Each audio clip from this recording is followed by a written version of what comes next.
अस्सलाम वालेकुम क्लास। आज हमारा हेल्थ साइकोलॉजी का लास्ट लेक्चर है जिसमें हम जैसे क्रोनिक कंडीशंस पढ़ रहे थे, कुछ कंडीशंस को हम डिस्कस करेंगे। कंडीशंस के बाद हम थोड़ा सा पेन को डिस्कस करेंगे। पेन के बाद हम डिस्कस करेंगे 4 emergence roles of health psychologist. हमारे पास जो रिमेनिंग क्रोनिक कंडीशंस हैं उसमें डायबिटीज़ है। डायबिटीज़ इनफेक्ट क्या है? डायबिटीज़ आपका मेटाबॉलिक डिजीज़ है जिसमें आपका ब्लड शुगर लेवल लंबे अरसे तक ज़्यादा रहता है। डायबिटीज़ क्या है? डायबिटीज़ आपकी मेटाबॉलिक डिजीज़ है जिसमें आपका ब्लड शुगर लेवल लंबे अरसे तक ज़्यादा रहता है, और ये 2 वजूहात की वजह से होता है।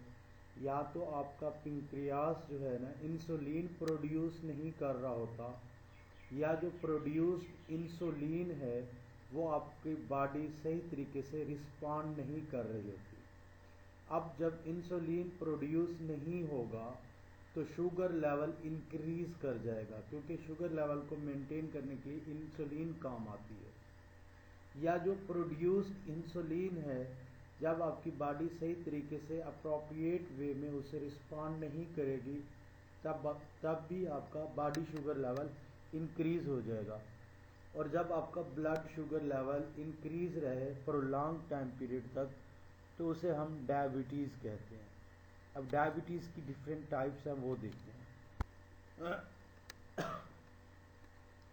हमारे पास टाइप 1 डायबिटीज़, जैसे कि मैंने आपको बताया कि डायबिटीज़ 2 वजूहात की वजह से होता है।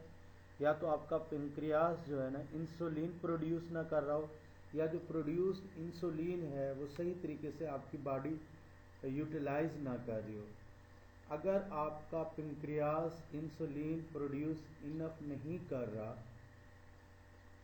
तो इसे हम टाइप 1 डायबिटीज़ कहते हैं, या इसे हम इंसुलिन डिपेंडेंट डायबिटीज़ मिलिटस कहते हैं। अब इंसुलिन डिपेंडेंट डायबिटीज़ मिलिटस इसलिए इसे कहा जाता है क्योंकि उसमें पेशेंट को इंसुलिन इनटेक करनी होती है। दूसरी हमारे पास है टाइप 2। टाइप 2 डायबिटीज़ में हमारे पास क्या होता है कि जो प्रोड्यूस्ड इंसुलिन है उसको बॉडी सही तरीके से फंक्शंस नहीं कर रही होती, उसे सही तरीके से यूटिलाइज नहीं कर रही होती। तो अब इसको हम नॉन इंसुलिन डिपेंडेंट डायबिटीज़ मिलिटस भी कहते हैं। इसमें इंसुलिन की ज़रूरत नहीं पड़ती, या इसे हम अडल्ट ऑनसेट डायबिटीज़ कहते हैं। ऑनसेट होता है किसी बीमारी का शुरू होना। अडल्ट ऑनसेट डायबिटीज़ यानी कि ये वो डायबिटीज़ है जो कि अडल्ट्स में होती है। और टाइप 1 को हम जोविनाइल डायबिटीज़ भी कहते हैं। जोविनाइल डायबिटीज़ इसको इसलिए कहा जाता है कोई भी चीज़ जो आपको 17 ईयर्स तक हो। लेट्स सपोज आपने कोई क्राइम किया, किसी ने भी कोई क्राइम किया और वो 17 ईयर्स तक था, उसे हम जोविनाइल ऑफेंडर्स कहते हैं। इसी तरह अगर उसे 17 ईयर्स तक डायबिटीज़ होगी उसे हम जोविनाइल डायबिटीज़ कहते हैं। तो अब इसको 2 तरह से टाइप्स ऑफ डायबिटीज़ को डिवाइड किया गया। पेंक्रियास प्रोड्यूस ना कर रहा हो आपकी इंसुलिन तो वो टाइप 1 डायबिटीज़ है। और कुछ रिसर्चेस कहती हैं कि अगर आपको 17 ईयर्स से पहले या 17 ईयर्स तक डायबिटीज़ हो तो उसे हम टाइप 1 डायबिटीज़ कहते हैं। और कुछ रिसर्चेस कहती हैं जिसमें इंसुलिन पेंक्रियास प्रोड्यूस ना कर रहा हो उसको हम इंसुलिन डिपेंडेंट डायबिटीज़ कहते हैं।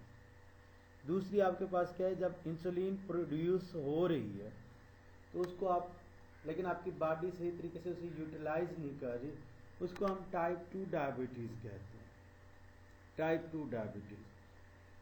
अब इसके बाद हमारे पास इसको हम जो है ना इसमें नॉन इंसुलिन डिपेंडेंट भी कहते हैं। अडल्ट ऑनसेट यानी कि 18 ईयर्स के बाद हमारे अडल्टहुड की स्टेजेस शुरू हो जाती हैं, आपको इस बात का अंदाज़ा। नेक्स्ट हम टाइप्स देखते हैं। गेस्टेशनल डायबिटीज़ हमारी नेक्स्ट टाइप है। गेस्टेशनल डायबिटीज़ प्रेगनेंसी के दौरानिए में जो डायबिटीज़ डायग्नोस होती है फीमेल्स को और प्रीवियस उनकी कोई हिस्ट्री इस तरह की डायबिटीज़ की नहीं होती, उनको हम गेस्टेशनल डायबिटीज़ कहते हैं। नेक्स्ट है प्री डायबिटीज़।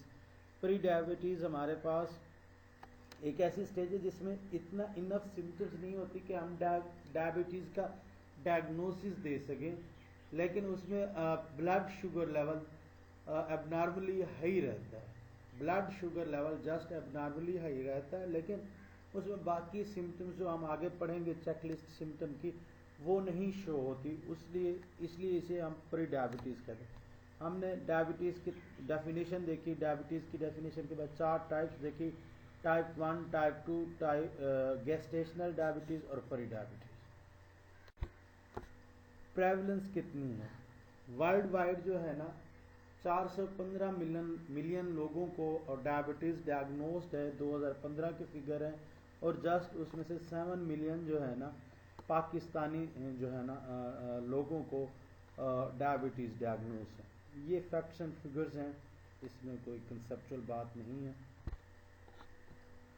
नेक्स्ट हमारे पास जो है ना साइंस और सिम्टम्स हैं, ये 2009 में रिसर्च के बाद ये उन्होंने बताए हैं। इसमें डायबिटीज़ में कांस्टेंट हंगर, मुसलसल भूख का लगना बिला किसी वजह के, जो कोई वजह ना हो जिसकी, यानी कि अनएक्सप्लेन्ड वेट लॉस हो जाए जिसको आप एक्सप्लेन ना कर सकते हो।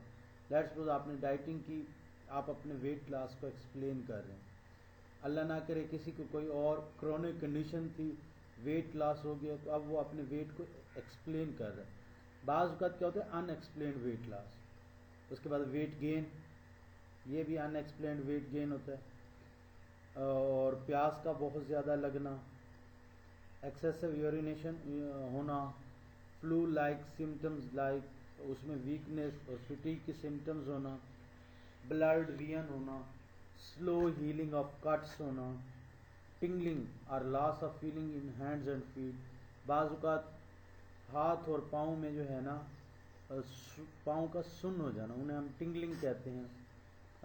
रिकरिंग गम और स्किन इन्फेक्शन, आप दांतों का मसला हो जाना, या आपके जो है ना स्किन के डिफरेंट और इन्फेक्शन जिसको डायबिटीज़ होती है उसको होना शुरू हो जाना।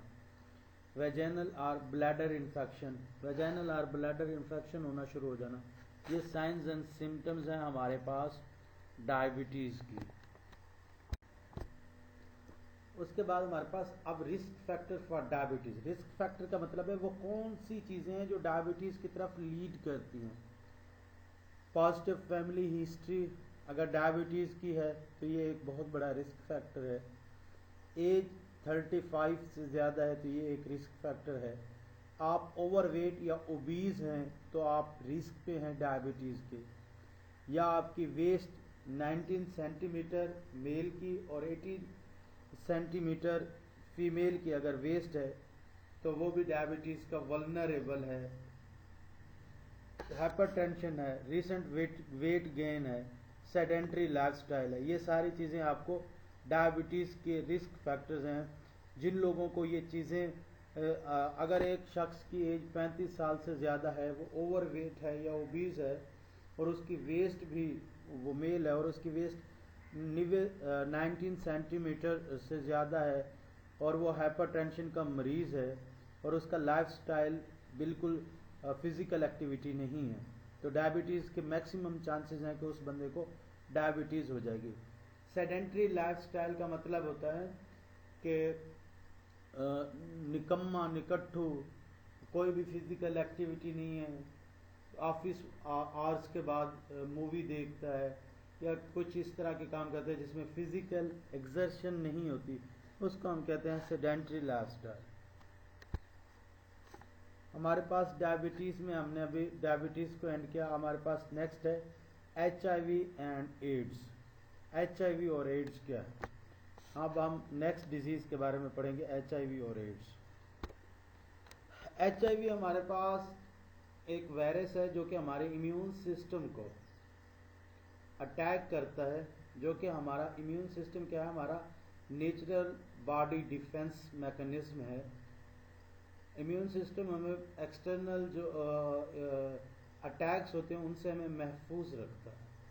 अब ये HIV क्या है, ये वायरस है जो आके आपके उस नेचुरल डिफेंस जो सिस्टम है उसको आके उसके ख़िलाफ़ जो आपकी क़ुव्वत मुदाफ़ियत है उस पर अटैक करते हैं, और हमारे पास ये वायरस जो है ना डिस्ट्रॉय करता है वाइट ब्लड सेल को, इम्यून सिस्टम के वाइट ब्लड सेल्स के टी हेल्पर सेल को ये इफ़ेक्ट करता है। हमारे पास HIV क्या करता है, इम्यून सिस्टम के स्पेसिफिकली वाइट ब्लड सेल के टी हेल्पर सेल को इफ़ेक्ट करता है। और अगर ये बात है कि अगर कोई शख्स इसका इलाज नहीं ले रहा, HIV वायरस डायग्नोस होने के बाद कोई शख्स इसका अगर इलाज नहीं रहता, ट्रीटमेंट नहीं लेता, तो इस इन्फेक्शन, इस वायरस के इन्फेक्शन के अगेंस्ट जीना या हेल्दी लाइफ या जो है ना कम सफरिंग के साथ लाइफ गुजारना बहुत मुश्किल है। और अगर 10 से 15 साल तक ये अनट्रीटेड रहे, इसका कोई ट्रीटमेंट ना किया जाए, तो ये आपका इम्यून सिस्टम को बिल्कुल तबाह कर देता है। और हाँ, ये है कि 10 से 15 साल के साथ साथ ये डिफरेंट चीज़ों पे डिपेंड करता है। इसकी जो प्रोग्रेशन है आपकी इम्यूनिटी को डिस्ट्रॉय करने की, HIV की प्रोग्रेशन आपकी इम्यूनिटी को डिस्ट्रॉय करने की, वो डिपेंड करता है आपकी एज क्या है, आपका हेल्थ स्टेटस क्या था जब HIV हुआ, और आपका बैकग्राउंड क्या है। ये चीज़ें इस पे बड़ी मैटर करती हैं।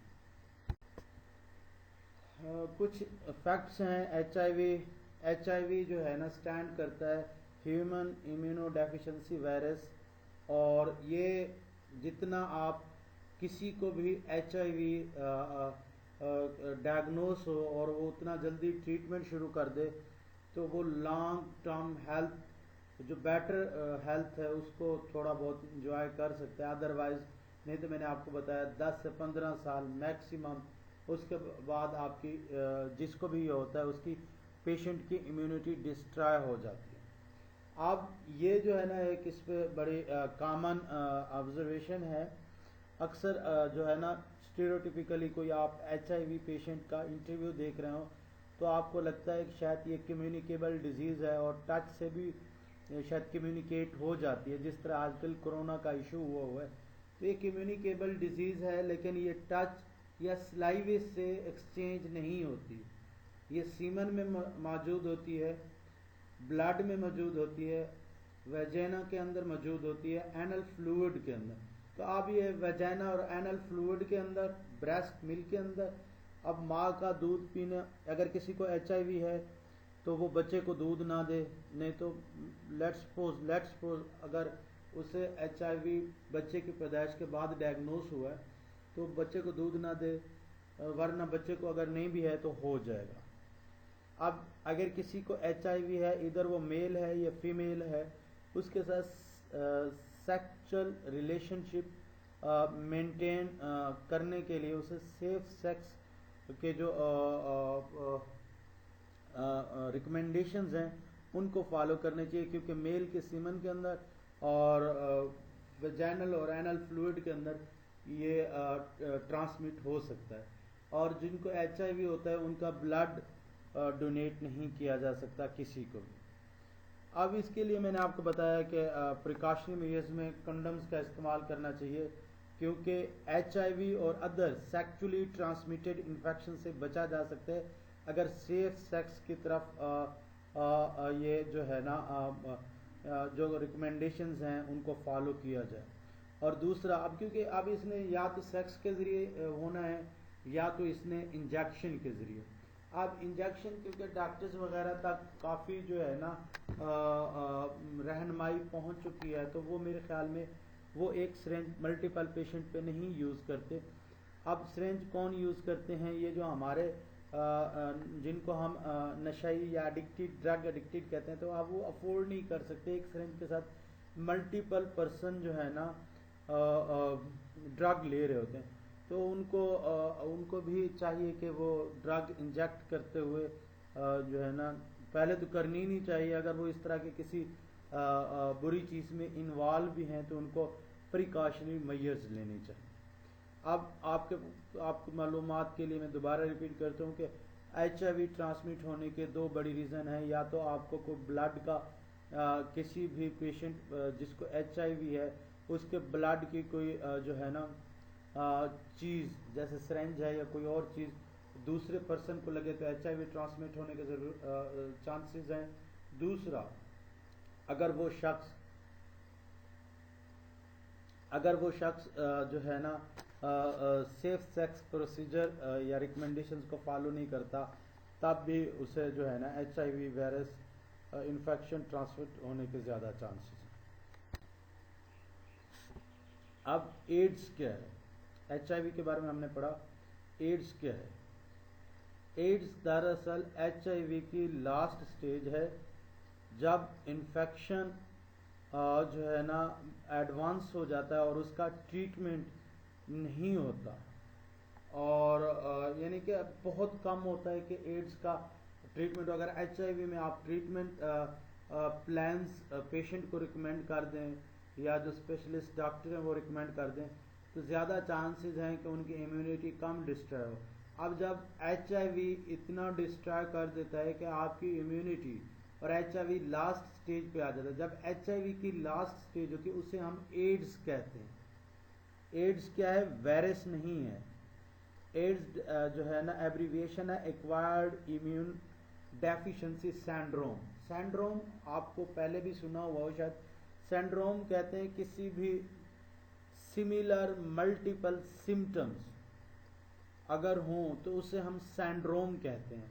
अब HIV की पेशेंट की जो लास्ट स्टेज है उसकी जो सिम्टम्स हैं उनकी बेस पे इसका नाम एड्स रखा गया है। HIV वायरस है, एड्स वायरस नहीं है। ये एड्स क्या है? HIV की लास्ट स्टेज है। अब हमारे पास HIV का कोई ट्रीटमेंट प्लान नहीं अवेलेबल, लेकिन ये है कि अगर राइट ट्रीटमेंट ऑप्शंस क्लिक कर लिया जाए तो पेशेंट अपने 10 से 15 साल की बेहतर ज़िंदगी गुजार सकता है। अब इसमें हमारे पास क्या है? साइकोलॉजी का एड्स में रोल क्या है? अब साइकोलॉजी का रोल मैं अगर बताऊं तो आपको पता है कि स्ट्रेस और इम्यून सिस्टम का गहरा ताल्लुक है। एक तो आपका वायरस, जो पेशेंट का वायरस है वो इम्यून सिस्टम को डिस्ट्रॉय कर रहा है। दूसरा, उसकी स्ट्रेसफुल सिचुएशन इम्यूनिटी को डिस्ट्रॉय कर रही है। तो आप स्ट्रेस और HIV मल्टीप्लाइड करके आपकी इम्यूनिटी को, पेशेंट की इम्यूनिटी को डिस्ट्रॉय करेंगे, एज कंपेयर टू अगर उसके हम स्ट्रेस को ट्रीट कर लें, डील कर लें, तो उसका जो स्ट्रेस की वजह से इम्यूनिटी इन्फ्लुएंस होने के चांसेस हैं वो मिनिमम हो जाएं, और उसके जो है ना जस्ट HIV की वजह से इम्यूनिटी जो है ना सफ़र हो, स्ट्रेस की वजह से सफ़र ना हो। तो इसलिए साइकोलॉजी का ये रोल है। और डायबिटीज़ में अगर हम साइकोलॉजी का रोल देखें तो सेडेंटरी लाइफस्टाइल को हम इम्प्रूव कर सकते हैं, मेडिकेशन एडहेरेंस को हम इम्प्रूव कर सकते हैं, उनके जो इस तरह के कन्फ्यूज़ हैं उनको हम डील करके उनकी, अगर वो वल्नरेबल हैं, रिस्क पे हैं, तो उन्हें हम डायबिटीज़ होने से बचा सकते हैं। कैसे? कि उनका हम वेट रिड्यूस करवा लें, उनको हम हाइपरटेंशन की जो दवाइयाँ हैं वो अप्रोप्रिएट टाइम पे शुरू करा दें, और उसके बाद उनके सेडेंटरी लाइफस्टाइल को हम चेंज करा दें, फिज़िकल एक्टिविटी के जो है ना इंडल्ज करवा दें। तो अब ये क्या है? उसका हम प्रिवेंटिव लेवल पे उसको ट्रीट कर रहे हैं डायबिटीज़ में। अब मैं दोनों पे role of psychology in AIDS और डायबिटीज़ दोनों को डिस्कस कर रहा हूँ। पहले मैंने एड्स को डिस्कस किया स्ट्रेस के हवाले से, अब डायबिटीज़ को डिस्कस कर रहा हूँ कि डायबिटीज़ में हमें किस तरह हेल्प आउट करता है, रोल ऑफ साइकोलॉजी क्या है। तो मैंने आपको बताया कि आप जो रिस्क फैक्टर्स हैं उनको हम कम करके प्रिवेंटिव लेवल पे, रिस्क फैक्टर क्या है कि उस पेशेंट की एज नॉन मॉडिफाइबल फैक्टर है जिसको हम मॉडिफाई नहीं कर सकते। मॉडिफाइबल फैक्टर कौन से हैं? जिसमें आपके पास उसका सेडेंटरी लाइफस्टाइल है, उसका वेट है, उसका हाइपरटेंशन का लेवल है, रेंजेस हैं। इनको आप मॉडिफाई कर सकते हैं, इनको आप कंट्रोल कर सकते हैं। अगर आप इनको कंट्रोल कर लें तो आप जो डायबिटीज़ का रिस्क है उसको मिनिमाइज कर सकते हैं। और अब ये है प्रिवेंटिव लेवल पे। दूसरा आपके पास क्या है? क्यूरेटिव लेवल पे। अगर किसी को डायबिटीज़ होगी है तो डायबिटीज़ होने के बाद आपका क्या बनता है कि आप उस पर्सन के लिए जो है ना जो फिज़िकल एक्टिविटी है उसको स्केड्यूल करें, उसकी जो ट्रीटमेंट है, प्रिस्क्राइब ट्रीटमेंट है उसको स्केड्यूल करें और उसकी लाइफ का शुगर इंटेक कम करवाएं। शुगर इंटेक आप एक्सेप्टेंस डेवलप करा के कम करा सकते हैं। मीनिंग इन लाइफ जो है ना उसके अंदर उजागर करके कि आपकी ज़िंदगी आपके बच्चों के लिए, आपकी ज़िंदगी आपकी बीवी के लिए, अगर वो अनमैरिड है तो आपकी ज़िंदगी आपके माँ बाप के लिए, बहन भाइयों के लिए बहुत इम्पॉर्टेंट है। तो हम उसकी जो है ना जो मैनेजमेंट है, मेडिकेशन मैनेजमेंट है, ये ट्रीटमेंट मैनेजमेंट है, उसको हम इम्प्रूव कर सकते हैं। अब हमारे पास रोल ऑफ साइकोलॉजी मैंने इसलिए इकट्ठे डिस्कस कर दिया क्योंकि हमारे पास वो ख़त्म हो गए हैं डिसऑर्डर्स। अब हमारे पास नेक्स्ट है पेन, दर्द। दर्द की सबसे अच्छी बात यह है कि ये वार्निंग साइन होता है जो कि आपको बताता है कि कुछ बहुत बुरा होने वाला है या हो रहा है। तो अब आप इस वार्निंग साइन की बेस पे प्रोटेक्टिव बिहेवियर अपनाते हैं।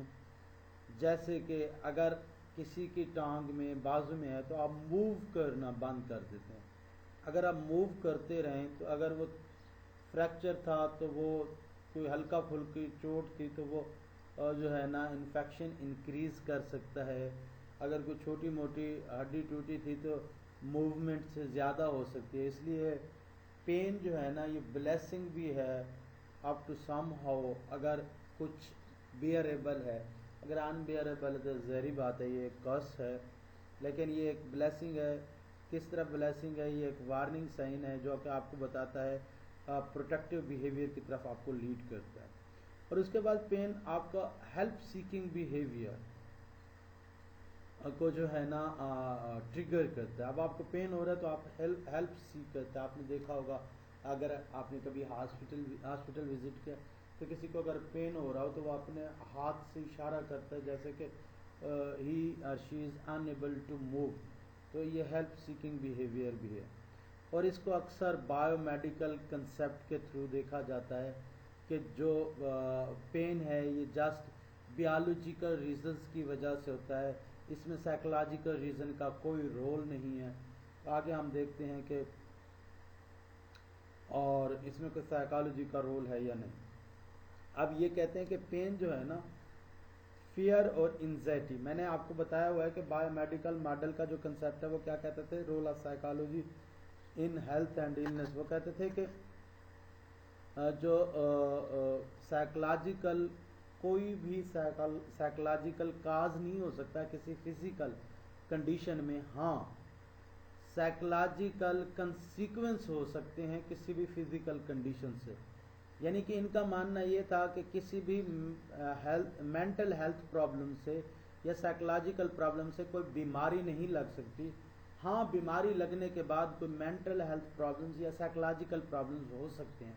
ये था बायोमेडिकल मॉडल ऑफ मेडिसिन का कंसेप्ट, मैंने आपको पहले दूसरे लेक्चर में बताया था। तो अब यहाँ पे वो कहते थे कि बायोमेडिकल मॉडल कंसेप्ट के थ्रू जो है ना पेन को देखा जाता है। ये कहते हैं कि पेन से साइकोलॉजिकल कंसीक्वेंस हो सकते हैं, जैसे फियर हो गया, एंजाइटी हो गया, लेकिन कोई साइकोलॉजिकल रीजंस पेन को नहीं प्रोड्यूस करती। आगे हम देखते हैं, आप राय कायम करेंगे कि पेन बायोमेडिकल कंसेप्ट के थ्रू देखा जाए या बायोसाइकोसोशल कंसेप्ट के थ्रू देखा जाए।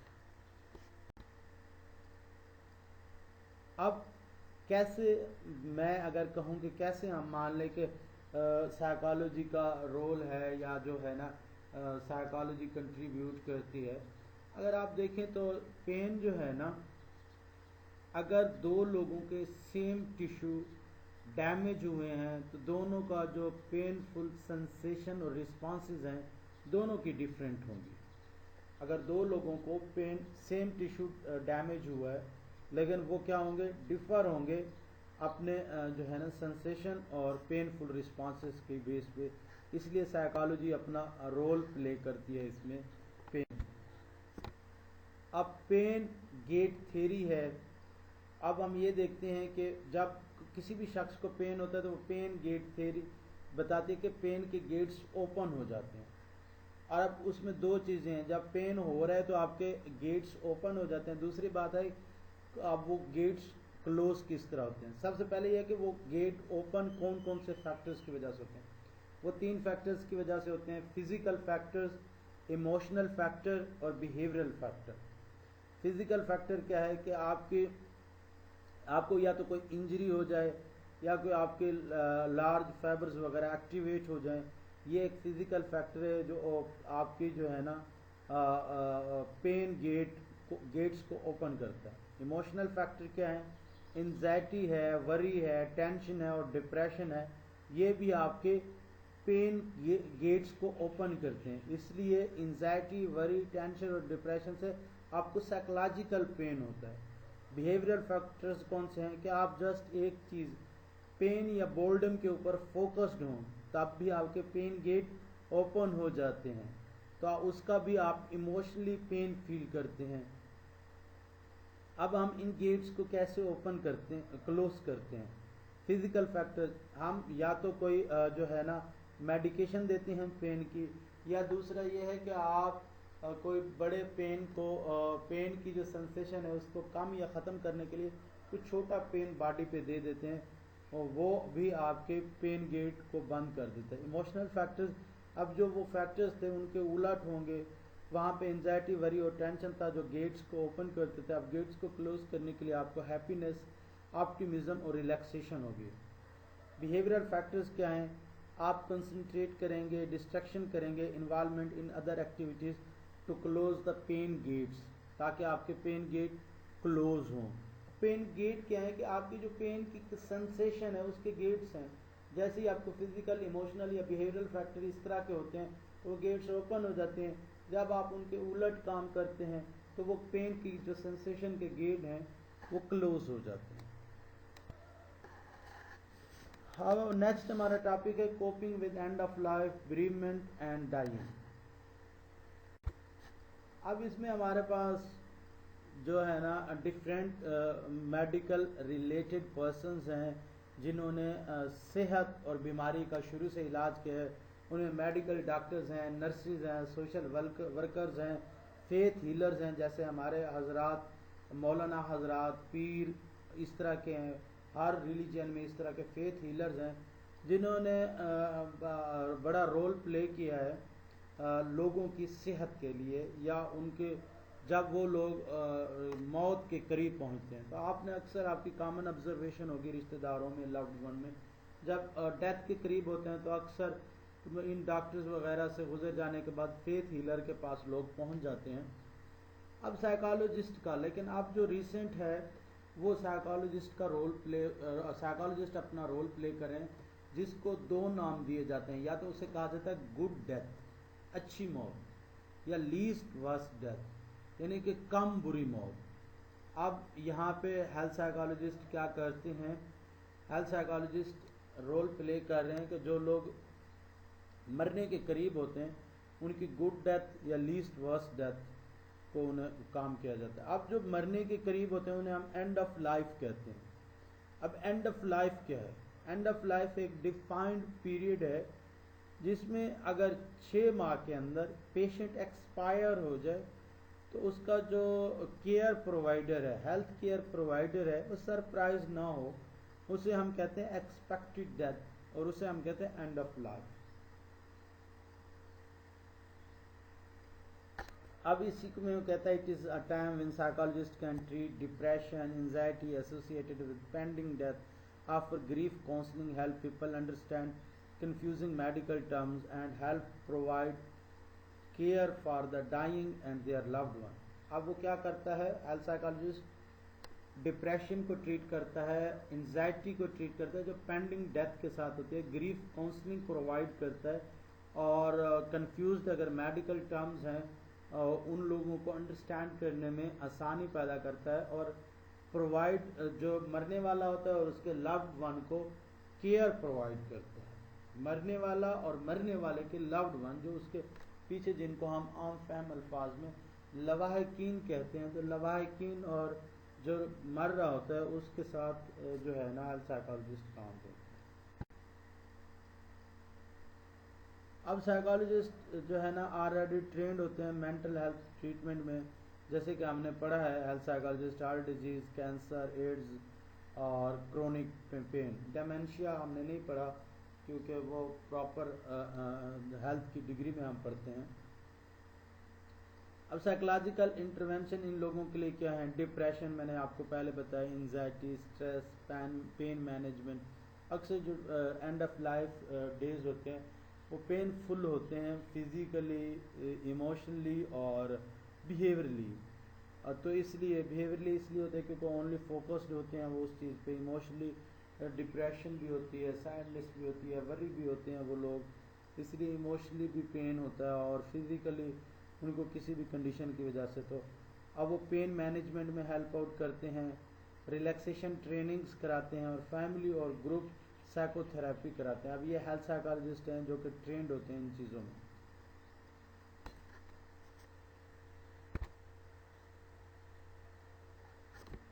अब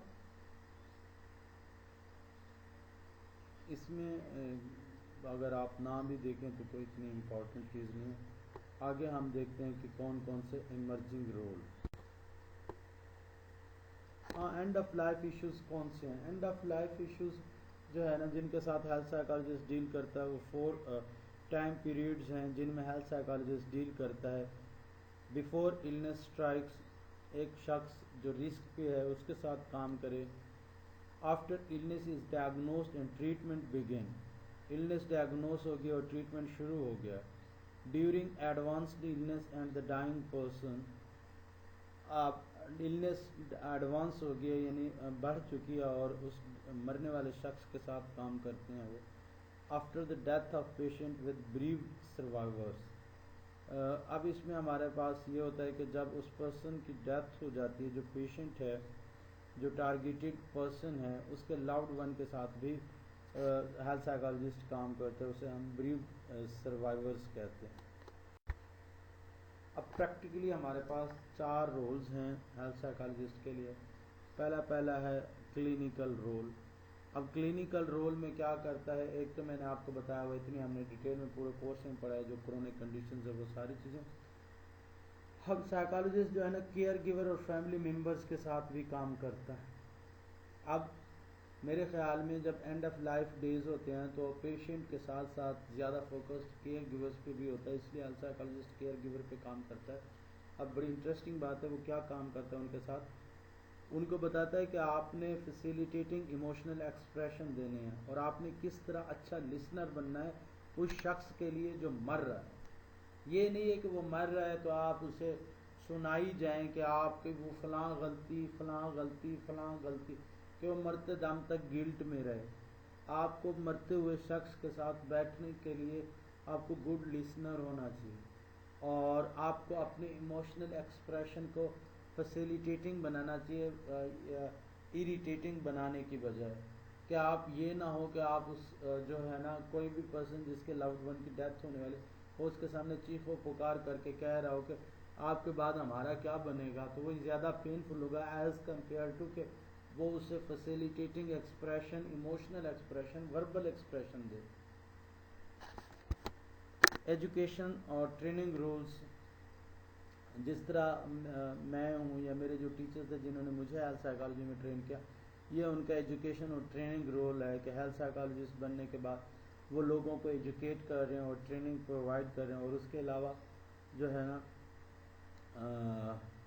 रिसर्च रोल में वो फिर हेल्थ साइकोलॉजी में स्पेसिफिकली प्रिवेंटिव क्यूरेटिव लेवल पे रिसर्चेज कंडक्ट करके डिफरेंट फाइंडिंग्स निकाल के लोगों के लिए बेनिफिट नॉलेज बना रहे हैं, लोगों को बेनिफिट कर रहे हैं, नॉलेज प्रोड्यूस कर रहे हैं, उसे भी हम कहते हैं रिसर्च रोल। पॉलिसी रोल हमारे पास इस चीज़ की बड़ी कमी है कि पॉलिसीज़ के अंदर जो मेडिकल की पॉलिसीज़ हैं उनमें हेल्थ साइकोलॉजिस्ट को नहीं बैठाया जाता। तो पॉलिसी रोल्स में अब हेल्थ साइकोलॉजिस्ट को बिठाया जाता, वो इस तरह की जो है ना पॉलिसीज़ में हेल्पफुल हो सकता है, डिफरेंट जो कंट्री के हवाले से हैं। तो पॉलिसी रोल भी एक हेल्थ साइकोलॉजिस्ट का रोल है। Thank you very much for your kind attention.